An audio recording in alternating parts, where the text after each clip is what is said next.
Hello welcome कर समस्त को कौन भूल रे अन्य नंबर रे टंका पठाई देइचंती कि केमिति फेरी पाइबे पठाई टंका यार अति सहज उपाय आज मैं आपन को कहवाई जाऊँगी।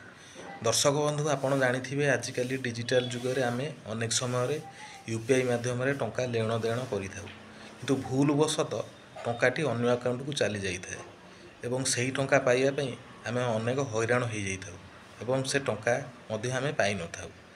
आसतु जानिबा केमिति पाइबा अति सहज उपाय से टंका। प्रथम कथा होची जो व्यक्ति पाखक आपण टंकाटी चली जाइए प्रथमे से व्यक्ति को जोगाजोग करंतु एवं आपण पठाई टंकार स्क्रीनशॉट से व्यक्ति पाखक पठातु एवं तांको अनुरोध करंतु आपण टंका भूल रे तांको अकाउंट को चली जाइए एवं फेरैबा पई अनुरोध करंतु। जदि से व्यक्ति आपण कथाटी को न मानती बा टंका न फेरैबा पई मना करती तेबे मु एठी गोटे टोल फ्री नंबर देइछि। से नंबरटी होछि 180012017440। यह आरबीआई रो नियमावली अनुसार यही नंबर रे आपण जोगाजोग कले आपण पठाई टंका अति सहज उपाय रे पाई परिबे ता मध्य 24 रु 48 घंटा मध्य रे।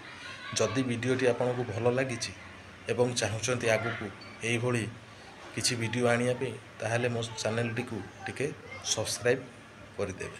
धन्यवाद।